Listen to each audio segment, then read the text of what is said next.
Interesting বা বলতে পারেন খুবই আলোচিত একটি টপিক নিয়ে কথা বলবো, সেটি হচ্ছে স্তনে ব্যথা বা মাস্টালজিয়া। বর্তমানে আমাদের নারীরা অনেক বেশি সচেতন ব্রেস্ট ক্যান্সার নিয়ে, যার কারণে তারা ব্রেস্টে যে কোনো ধরনের সিমটম হলেই অনেকটা ঘাবড়ে যান এবং আমরা প্রচুর রোগী পাই যারা ব্রেস্ট বেশি ভয় পেয়ে যান। তাহলে আসুন আমরা জেনে নেই ব্রেস্ট মেনোপজ বা মাসিক বন্ধ হয়ে যাওয়ার পরও মহিলারা এটাতে আক্রান্ত হতে পারেন।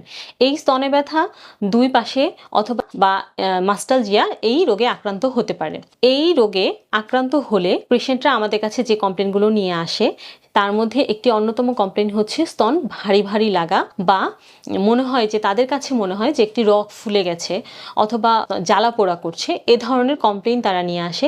এবং অনেক ক্ষেত্রে অনেক পেশেন্টের কাছে মনে হয় ব্রেস্টে বা স্তনে চাকা বেঁধে গেছে বা দানা দানা হয়ে গেছে। এ ধরনের প্রবলেম নিয়েও পেশেন্টরা আমাদের কাছে এসে থাকে। তো আমরা যেটা করি, পেশেন্ট আমাদের কাছে আসলেই আমরা কমপ্লিটলি তার একটা হিস্ট্রি নিয়ে থাকি বা সম্পূর্ণরূপে একটি পরীক্ষা করে থাকি। যেমন পেশেন্টের ফ্যামিলিতে কারো ব্রেস্ট ক্যান্সারের কোনো হিস্ট্রি আছে কিনা সে সম্পর্কে আমরা শুনে নেই, এবং পেশেন্টের এই ব্যথাটা কখন বেশি হয়, মাসিকের সাথে এর কোনো রিলেশন আছে কিনা, যদি থেকে থাকে সেটাকে আমরা বলি সাইক্লিক্যাল মাস্টালজিয়া। এবং পেশেন্টের এই ব্যথাটা কত দিন ধরে হচ্ছে এবং দিনে দিনে এর তীব্রতা বাড়ছে কিনা এই সম্পর্কে আমরা খুব ভালোভাবে শুনে নিই। এবং পেশেন্টের স্তনের ওভারঅল একটা এক্সামিনেশন বা চেম্বারে আমরা একটা পরীক্ষা করে দেখি যে স্তনে আমাদের কাছে কোনো চাকা কিংবা কোনো লিম্ফ নোড বা বগলতলায় কোনো চাকা এ ধরনের কোনো কিছু পাওয়া যাচ্ছে কিনা। এগুলো দেখার পরে আমরা যেটা করি, পেশেন্টের কিছু পরীক্ষা দিই, সেটা হচ্ছে আলট্রাসোনোগ্রাফি, এবং পেশেন্ট যদি ওল্ড এজে হয় তাহলে সেক্ষেত্রে আমরা অনেক সময় ম্যামোগ্রামও অ্যাডভাইস করে থাকি,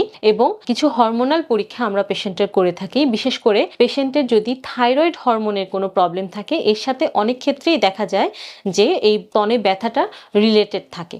সেক্ষেত্রে আমরা কিছু পরীক্ষা করি, পরীক্ষা করে আমরা সম্পূর্ণরূপে নিশ্চিত হয়ে নেই যে পেশেন্টের স্তনে কোনো ক্যান্সার বা কোনো ধরনের টিউমারের অস্তিত্ব আছে কিনা। যদি না থাকে এবং সম্পূর্ণরূপে এই স্তনে ব্যথাটা হরমোনাল কোনো কারণে হয়ে থাকে, অথবা পেশেন্টের এটাকে আমরা বলে থাকি ফাইব্রোসিস্টিক ডিজিজ, বা কিছু ছোট ছোট সিস্ট হয়ে থাকে হরমোনাল ইমব্যালেন্সের কারণে বডিতে।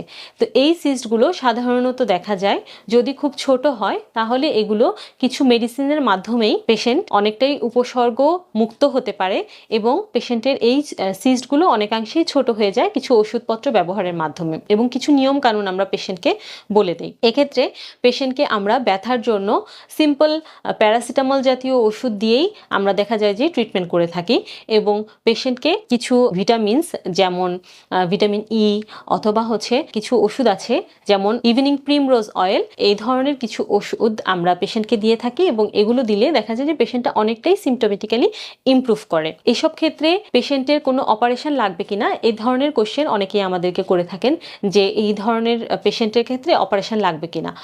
এই ধরনের পেশেন্টের সাধারণত কোনো অপারেশন লাগে না।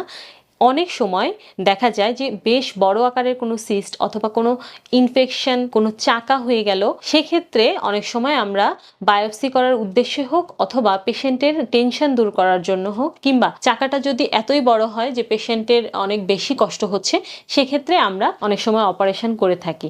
এছাড়া যাদের ক্ষেত্রে শুধুমাত্র ব্যথা থাকে, কোনো টিউমার কিংবা চাকার অস্তিত্ব থাকে না, তাদের ক্ষেত্রে আসলে তেমন কোনো অপারেশনের প্রয়োজন পড়ে না। তো আজকে আমরা ব্রেস্ট পেইনের ট্রিটমেন্ট এবং এর কারণ সম্পর্কে আমরা জানলাম।